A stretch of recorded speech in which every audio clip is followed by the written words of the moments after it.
इस लेक्चर में अब हम थोड़ा सा समझते हैं आयोनिक या electrovalent bond, covalent bond, coordinate covalent या डेटिव बॉन्ड, ताकि हम इस चैप्टर में मज़ीद आगे आसानी से जा सकें। मे बी के बुक में इनको बहुत ही शॉर्टली एक्सप्लेन किया हुआ होगा, क्योंकि बुक वाले समझते हैं कि 9th क्लास में 10th क्लास में आप लोगों ने इनको उधर डिटेल से पढ़ा है, लेकिन फिर भी हम यहाँ पे एक रिवीजन करके देखते हैं कि हम इनको फर्दर कैसे समझ सकते हैं या वो हमारे पुराने कंसेप्ट थोड़े से न्यू हो जाएंगे, क्लियर हो जाएंगे। तो आते हैं आयोनिक या इलेक्ट्रोवैलेंट बॉन्ड। आयोनिक या फिर इलेक्ट्रोवैलेंट बॉन्ड। डेफिनेशन से ये होगा कि bond formed by complete transfer of electron या electrons from one atom to another atom। यानी इसमें इलेक्ट्रॉन कंप्लीटली ट्रांसफ़र होगा। एक एटम इलेक्ट्रॉन दे जाएगा, दूसरा एटम वो इलेक्ट्रॉन या इलेक्ट्रॉन्स ले जाएगा और उनमें बॉन्ड बन जाएगा। That will be known as ionic bond या इलेक्ट्रोवैलेंट बॉन्ड। अच्छा, अब इसमें जो एटम इलेक्ट्रॉन देगा तो उसके ऊपर पॉजिटिव चार्ज आएगा जो कैटायन कहलाता है, और ये उसका इलेक्ट्रॉन या इलेक्ट्रॉन्स।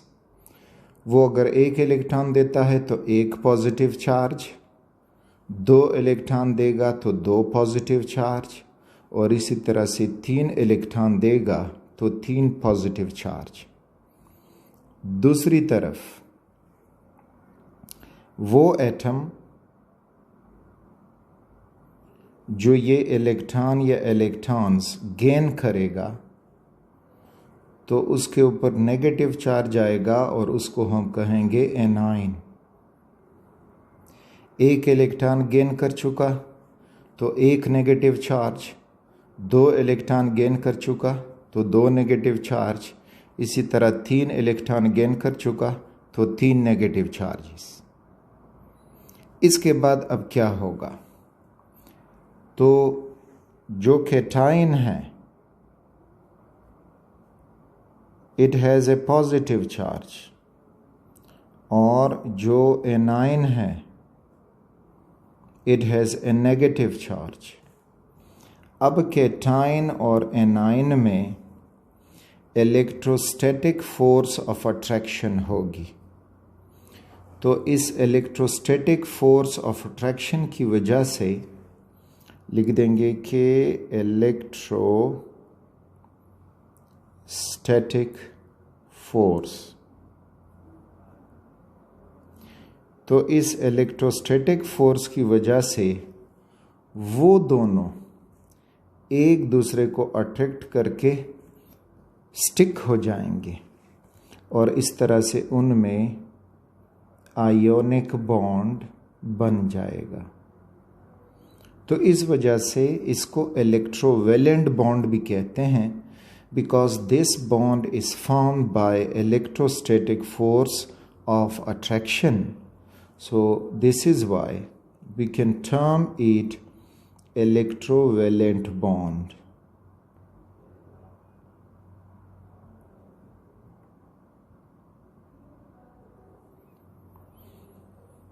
अच्छा, अब as a whole ionic bond अगर बनेगा तो you must have to keep these points in mind. Ionic bond is formed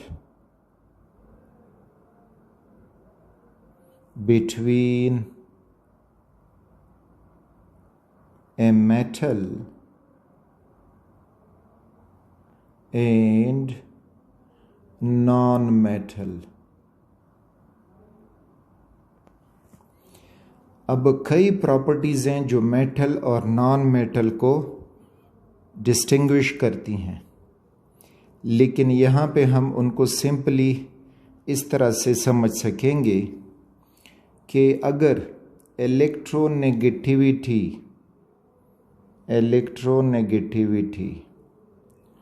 1.7 से ज़्यादा होगा तो वो एटम होगा नॉन मेटल,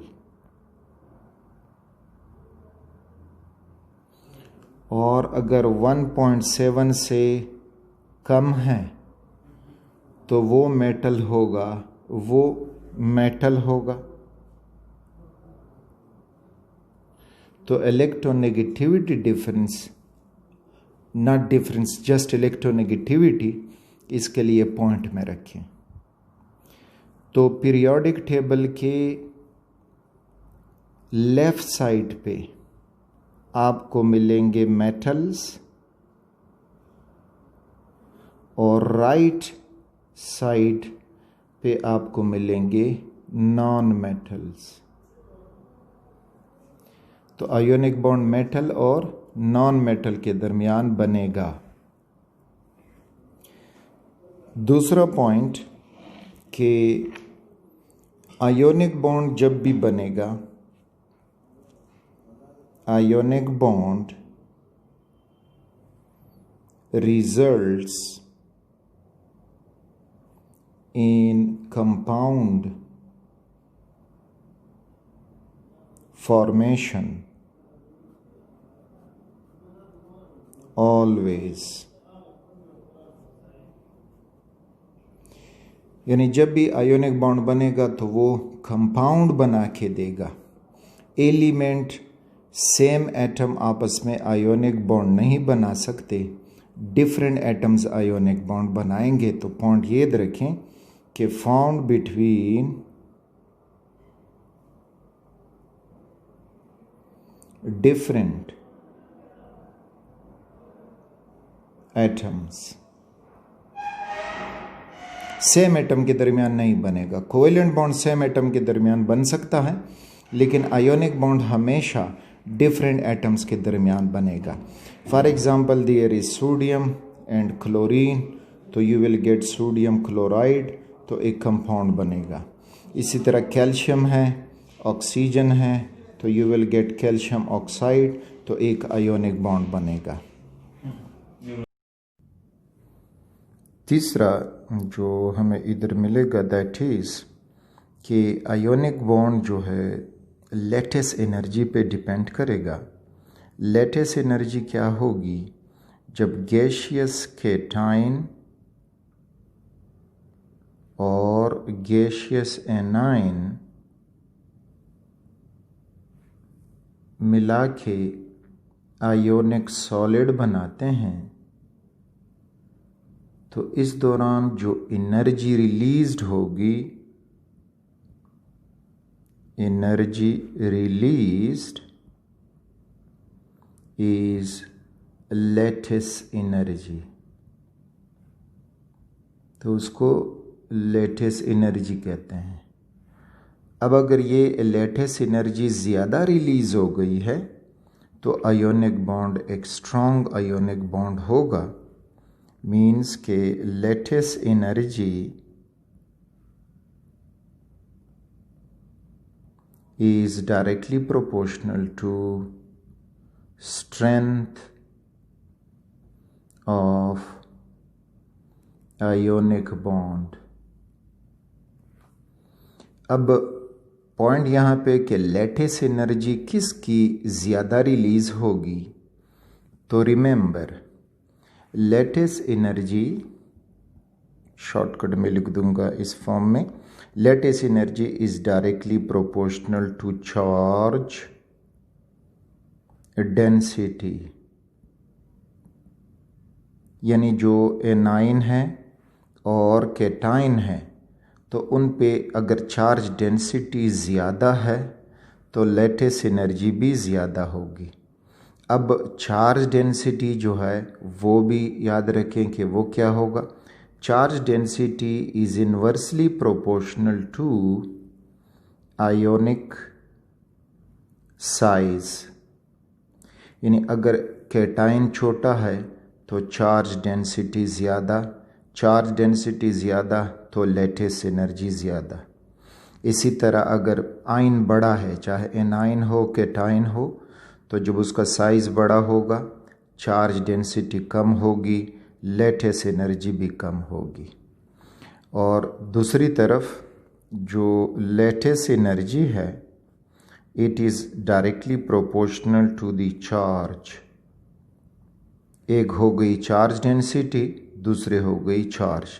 चार्ज डेंसिटी यानी चार्ज पर वॉल्यूम, तो वो हो जाएगी charge density.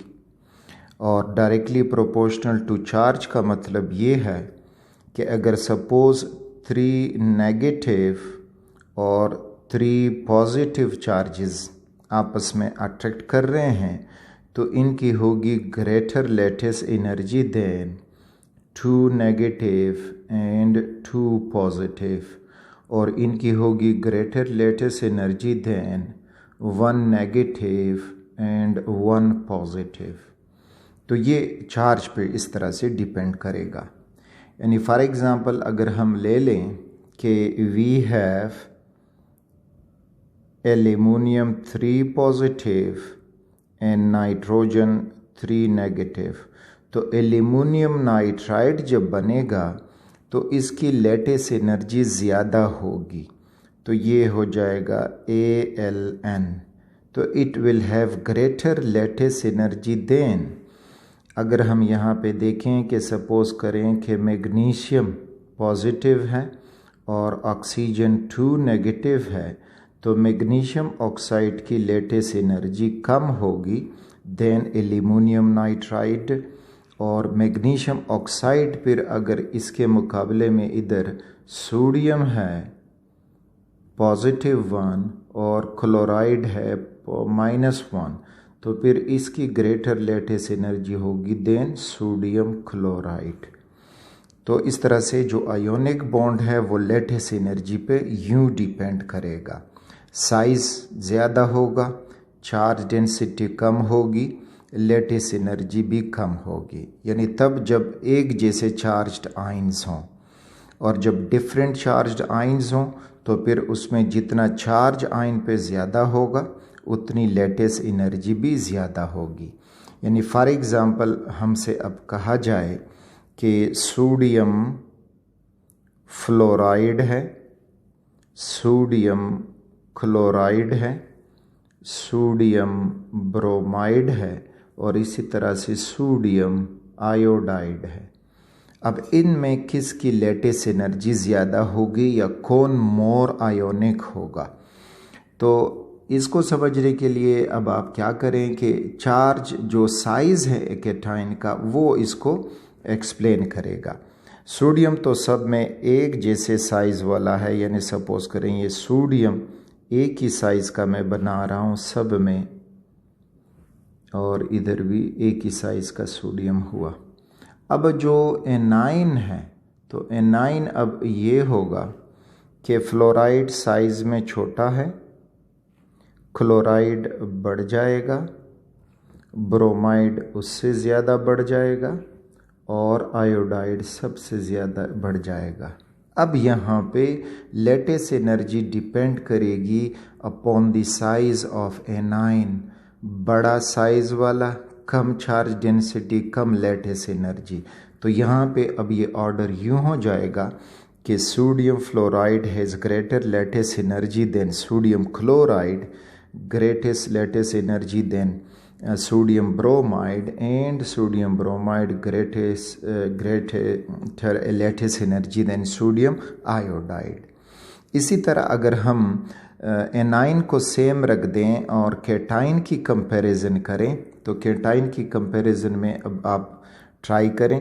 For example we have sodium chloride, potassium chloride, उसके बाद फिर हमारे पास हुआ रुबिडियम क्लोराइड और सीजियम क्लोराइड। अब यहाँ पे कि एनाइन जो है उसका साइज़ तो सेम रहेगा, लेकिन जो कैटाइन है वो डिक्रीज साइज़ में इंक्रीज़ हो रहा है। सोडियम कैटाइन का साइज़ छोटा होगा, पोटाशियम बढ़ जाएगा, रुबिडियम उससे बड़ा होगा और इस तरह से सीजियम जो है वो सबसे बड़ा होगा। तो अब जितना तो लेटेस्ट एनर्जी सोडियम क्लोराइड की ज़्यादा होगी देन पोटाशियम क्लोराइड, ज़्यादा होगी देन रुबिडियम क्लोराइड, ज़्यादा होगी than caesium chloride. So over here greater lattice energy than potassium chloride, greater lattice energy than rubidium chloride and greater lattice energy than cesium chloride। तो ये कुछ points थे ionic bond से related. अब हम ionic bond समझते हैं कि भाई इसमें जो है एनर्जी कंसेप्ट अप्लाई होगा या इसी तरह उसमें जीएन लुइस कंसेप्ट ओबे होता है कि नहीं। तो इसकी एक्सप्लेनेशन हम एक सिंपल एग्जाम्पल से समझते हैं।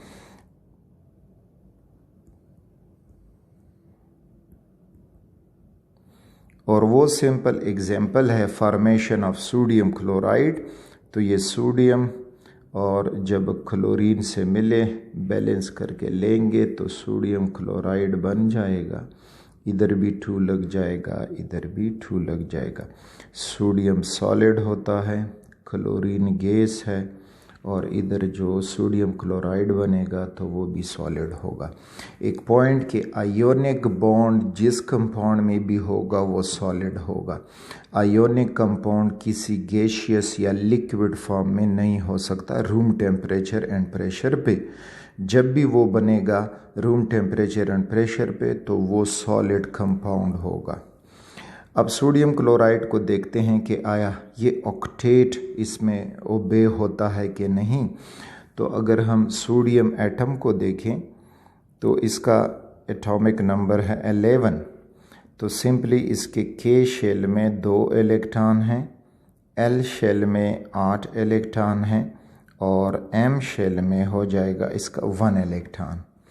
अब सोडियम कोशिश करेगा कि मैं ऑक्टेट ओबे करूँ, तो ये अपना ये आखिर वाला इलेक्ट्रॉन लूज़ करेगा।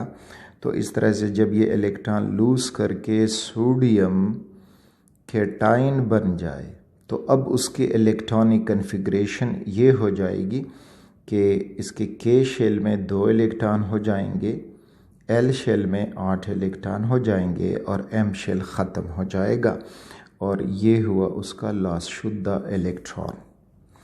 दूसरी तरफ क्लोरीन जब ये इलेक्ट्रॉन गेन करेगा तो क्लोरीन है उसका एटॉमिक नंबर है 17। इसकी इलेक्ट्रॉनिक कन्फिग्रेशन करोगे तो इसके के में 2 इलेक्ट्रॉन हैं, एल में 8 इलेक्ट्रॉन हुए और एम में 7 इलेक्ट्रॉन हुए। ये इलेक्ट्रॉन सोडियम वाला गेन करने के बाद बन जाएगा क्लोराइड। अब इसकी जब हम इलेक्ट्रॉन देखेंगे तो इसमें अब ये कंडीशन हो जाएगी कि के में 2 इलेक्ट्रॉन हैं, एल में 8 इलेक्ट्रॉन हैं और एम में 1 इलेक्ट्रॉन गेन करने के बाद वो भी 8 हो जाएंगे। तो इस तरह से सोडियम ने भी ऑक्टेट ओबे किया बाय लॉस ऑफ इलेक्ट्रॉन और क्लोरीन ने ऑक्टेट ओबे किया bye gain of electron.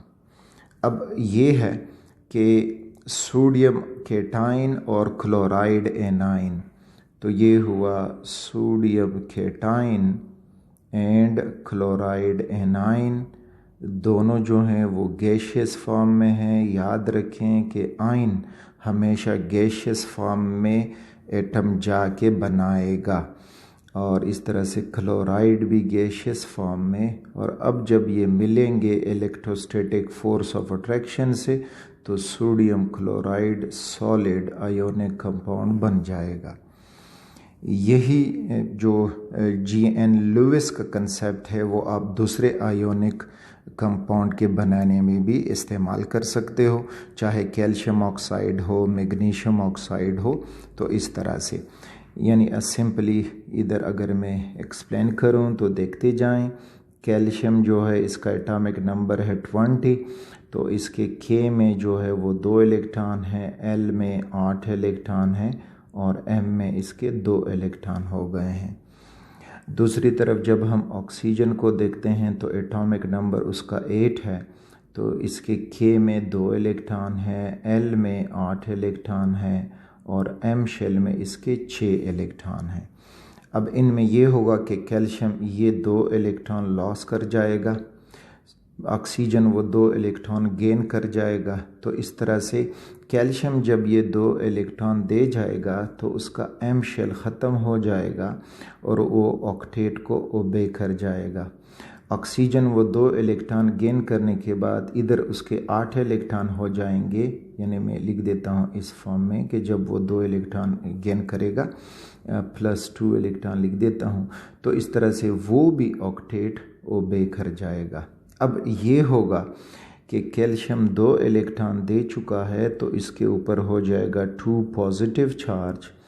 Oxygen 2 electron gain कर चुका है तो उसके ऊपर हो जाएगा 2 नेगेटिव चार्ज और इस तरह से गैशियस फॉर्म में ये आयन मिल के कैल्शियम ऑक्साइड सॉलिड बना देंगे।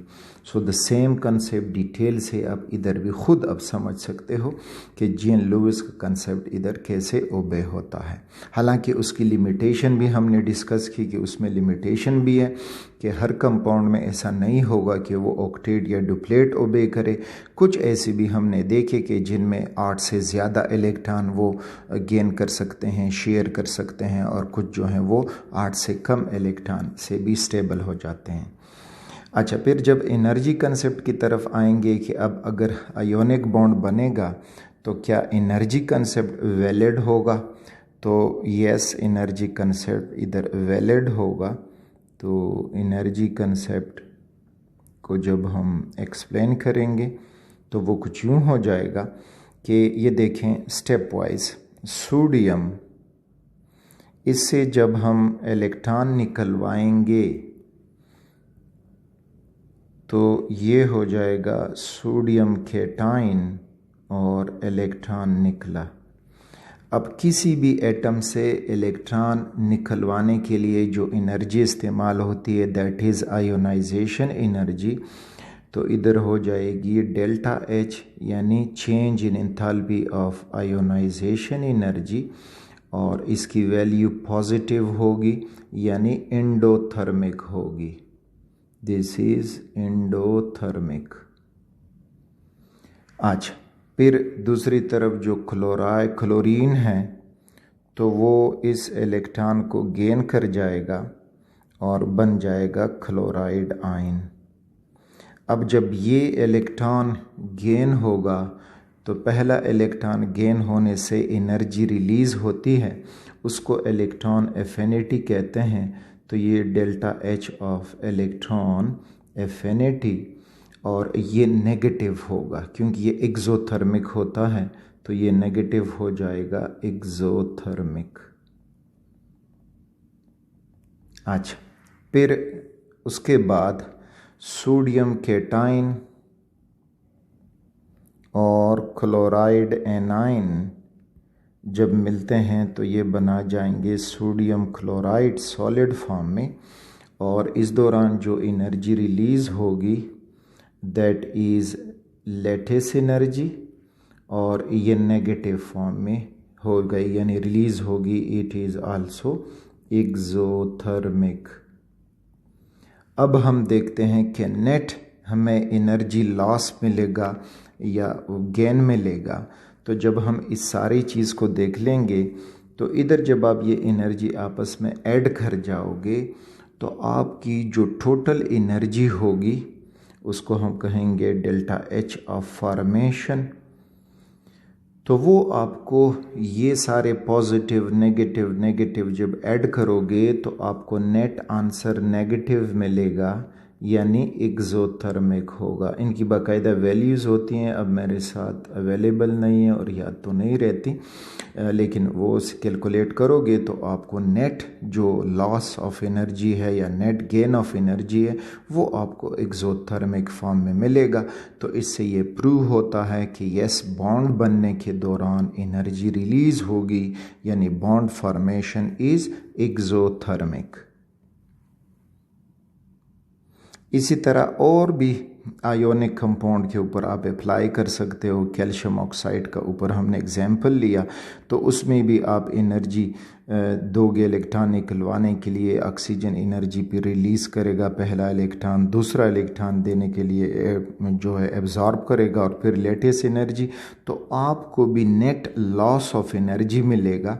तो लॉस ऑफ एनर्जी का मतलब ये हो जाएगा कि yes, this bond formation is exothermic, क्योंकि फ्री एटम चाहे सोडियम है क्लोरीन है वो अनस्टेबल हैं, और जब उन्होंने सोडियम क्लोराइड बनाया या कैल्शियम ऑक्साइड के केस में कैल्शियम ऑक्साइड बनाया, तो अब ये स्टेबल हैं। कैल्शियम ऑक्साइड कैल्शियम और ऑक्सीजन के मुकाबले में अब कैल्शियम ऑक्साइड जिसमें बॉन्डेड एटम है they are stable. Ionic bond को हम किसी लाइन से रिप्रेजेंट नहीं करते क्योंकि ये इलेक्ट्रोस्टैटिक फोर्स ऑफ अट्रैक्शन होता है और ये नॉन डायरेक्शनल होता है, यानी हम ये नहीं कह सकते कि भाई ये sodium single bond chlorine, no, इस तरह हम इसको नहीं लिख सकते। ये नॉन डायरेक्शनल इसलिए होता है कि हम तो कन्वेंशनली जो लेस इलेक्ट्रोनेगेटिव एटम होता है उसको हम लेफ़्ट की तरफ लिखते हैं कि ये Na हुआ, और राइट की तरफ हम लिखेंगे मोर इलेक्ट्रोनेगेटिव एटम क्लोरीन। लेकिन ऐसा नहीं होता। सोडियम के ऊपर ये पॉजिटिव चार्ज है और ये पॉजिटिव चार्ज इसके पूरे आयन पे फैला हुआ है। अब क्लोरीन जो है वो क्लोराइड है तो उसके ऊपर नेगेटिव चार्ज है। अब अगर क्लोरीन इस साइड से भी आए तो अट्रैक्शन कर सकता है, राइट साइड से आए तो अट्रैक्शन, ऊपर से आए, नीचे से, बैक से, फ्रंट से, तो हर तरफ से sodium can make attraction with chlorine, और इसी तरह क्लोरीन की हर तरफ से सोडियम इसके साथ अट्रैक्शन बना सकता है। So this is why ionic bond is non directional. ये होगा नॉन डायरेक्शनल क्योंकि आयन की जो अट्रैक्शन है वो किसी भी डायरेक्शन से हो सकती है।